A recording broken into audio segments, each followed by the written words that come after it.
Bom, pessoal, dando continuidade aqui, né, sobre as aulas sobre o uso do PBDoc, vamos conhecer um pouquinho aqui da tela inicial do sistema, né? Então, vou fazer aqui meu login, que é na página pbdoc.pb.gov.br, todo mundo conhece, coloca lá seu CPF, senha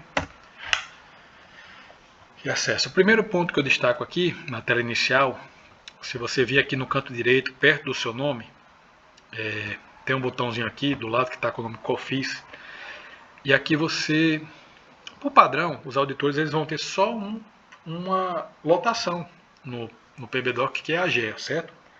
Só que alguns conselhos fiscais eles acabaram criando também lotações para os auditores, que são conselheiros, para tramitar os documentos do conselho pelo PBDoc, tá bom? Então, no meu caso aqui, eu estou com 3 lotações. Tenho essa COFISCA que eu estou aqui, que é da Fundação PB Saúde, tem a da AGEA e tem aqui de outro conselho fiscal, que eu acho que é da PBPrev, que eu nem sou titular, sou suplente, mas me colocaram aqui, certo? Então não uso aqui para nada, que eu estou lá como suplente, só se eu precisar substituir o titular que eu visualizo, certo? Mas aqui nesse botão, né, que eu estou clicando aqui, é onde você consegue, né, visualizar as suas lotações. Muito comum também o pessoal do apoio, né, por exemplo, Carol e Lígia, que trabalham tanto com a AGEA quanto a GCIT, elas têm então lotação tanto na AGEA quanto na GCIT. Se um auditor hoje está na AGEA e no futuro vai para a GCIT, ele vai ter 2 lotações. O da AGEA, porque vai ficar lá todo o histórico do que ele tinha antes, e o da GCIT, que vai ser a lotação atual dele, certo? Então, nesse botão aqui, perto do nome do lado direito, clicando nele aqui, eu mudo de lotação. Então, vindo aqui na AGEA, quando você vem aqui na lotação principal que eu uso, você vai ver aqui a mesa virtual do PBDoc, certo? Ou seja, como se fosse a sua mesa de trabalho com os processos físicos, né? Que a gente tinha antigamente com os processos físicos, mas agora são virtuais. De cara aqui do lado esquerdo, você vai ver aqui destacado, você vai ver aqui usuário e lotação, certo? O usuário, eu vou ter acesso a todos os documentos que vêm para o meu usuário, no meu caso aqui Rodolfo, tá bom? E no seu caso que está assistindo o seu próprio usuário. E o lotação, você vê os documentos que estão na sua lotação, que é, no caso, a GEA, tá bom? Qual é o problema aqui de você usar a lotação? Por isso que eu digo assim, use sempre o usuário. Se você usar a lotação, entrar lá e clicar e acessar qualquer documento, esse documento vai automaticamente para você. Então chegou um processo de... Vamos lá, chegou um documento do órgão que era para passar para um auditor X. Se você vai lá e clica nesse... Entra lá no ambiente, nessa botão aqui, lotação, né? E clica lá naquele processo, ele vai para você. Certo? Aí o que é que tem que acontecer? Eu tenho que pegar esse processo de volta seu e tramitar para a pessoa. Tá bom? Então, assim, esse local aqui, lotação, essa unidade aqui, evita trabalhar nela para a gente não ter esse problema, certo? Trabalha sempre aqui em usuário, deixa sempre aqui o usuário em azul, porque é aquilo que vai para você. O lotação geralmente é usado pelo gerente executivo e pelo pessoal do apoio para distribuir os documentos, processos para as pessoas, certo? De toda forma, todo dia eu venho aqui em lotação, dou uma olhada, porque às vezes alguém vai pegar um documento lá, clica sem querer, acaba recebendo esse documento, e aí eu tenho que pegar de volta, vou sempre ver o que é que está aguardando andamento para tramitar de volta para a AGEA, certo? Então, para evitar isso, vamos sempre trabalhar aqui clicando do lado esquerdo em usuário, certo? Aqui embaixo de mesa virtual. Nossa tela inicial ele tem aqui umas 5 partes, certo? Essa primeira parte aqui, alertas, eu vou expandir aqui, ela é basicamente situações que você pode colocar um alerta para que um documento, dar um prazo para que um documento seja, digamos assim, tramitado ou resolvido, certo? Então aqui, apesar de estar meu nome aqui, requerimento de progressão Rodolfo, eu não coloquei alerta para ninguém, certo? Eu não sei nem como é que se coloca alerta aqui no sistema, isso aqui deve ter sido colocado pela GAT.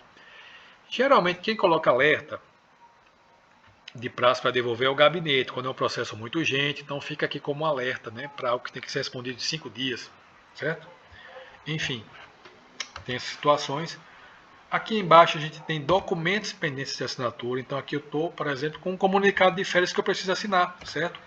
Isso também vai acontecer para o auditor, quando ele vai ter que assinar um relatório, o gerente ou outro auditor insere aí no PBDoc para assinatura, vai aparecer aqui o teu relatório para assinar, ou a solicitação de documentos, ou uma ordem de serviço, por exemplo, vai aparecer aqui para assinatura. Vou pular essa aba aguardando andamento, que é a mais importante, mas aqui embaixo a gente tem mais 2 abas. Outros são todos os documentos que você arquiva no PBDoc. Tem uma ferramenta lá no PBDoc, qualquer documento que é arquivo corrente. Aí você arquiva e ele fica aqui. Onde você pode achar nesse documento, nessa parte aqui, outros, certo? E tem também o acompanhando, que são documentos que você quer acompanhar o andamento dele. Então você pode entrar no ofício, na associação de documentos, colocar lá você como uma pessoa que vai acompanhar esse documento. Por exemplo, uma progressão funcional sua. Aí você quer ficar. Quando você faz essa progressão aqui no PBDoc e manda para a GAT, por exemplo, ele sai da sua mesa e vai para a mesa da GAT. Então ele vai desaparecer daqui. Então a forma de você estar sempre acompanhando isso é quando você criar esse documento da progressão, você vai lá e coloca que você vai acompanhar ele. Eu nem sei como faz isso, eu não uso, mas tem essa opção, certo? Vocês podem ir lá no ambiente de treinamento e fazer isso. Já usei no passado aqui, mas muito tempo que eu não uso. Então, no momento que você faz isso, esse documento sempre vai aparecer aqui, certo? Para você acompanhar o andamento dele. Mesmo que ele esteja em outro setor, você coloca aí e vai ficar aparecendo. E o mais importante de todos, gente, é aqui, ó, aguardando andamento. Ou seja, é o documento que está comigo que eu tenho que dar um andamento para ele. Tenho que responder, seja um processo, ou é uma solicitação de documentos que eu recebi, que eu vou ter que analisar e depois mandar arquivar, algum documento que eu recebi do órgão, enfim, via PBDoc. Então tá aqui. Então, em tese, tudo que está aqui é algo que eu tenho que dar andamento. O ideal é que aguardando andamento não tenha nada. Esse é o objetivo da gente, certo? Então, quando tiver alguma coisa aqui, é porque a gente tem pendente de ter alguma ação em relação a esse documento. Por exemplo, se eu passo um processo para a análise do auditor, no momento que ele acessar, ele vem aqui para aguardando andamento, até o auditor fazer lá o seu despacho, ou fazer um parecer, e retornar de volta para a GEA. Aí ele sai da mesa do auditor e vai para a mesa da GEA, certo? Então aqui a gente tem uma visão geral de como funciona essa mesa virtual do PBDoc, a tela inicial. Em seguida eu vou falar de outras funções que tem aqui na tela, certo? Você vai ver aqui que tem alguns botões que eu não mencionei, que é o criar novo, aqui verdinho, o azul pesquisa avançada. Aqui mais acima, no canto superior direito, tem aqui o número do documento para a gente buscar, certo? Mas isso aí vai ser objeto de outras aulas. Para finalizar, aqui tem um botão filtrar docs da mesa, que eu posso colocar aqui, certo? Filtrar alguma informação. Então posso colocar aqui progressão. Então se eu colocar progressão aqui, ele vai deixar na minha mesa tudo aquilo que tem o assunto progressão. Aqui no meu alerta tinha aquele meu requerimento de progressão, mas quando eu vou aqui na minha pendente de assinatura não tem mais, porque eu não tenho nenhuma progressão para assinar aqui, certo? Então ele faz esse filtro também aqui no PBDoc, tá bom? E as outras funcionalidades eu vou apresentar em outras aulas.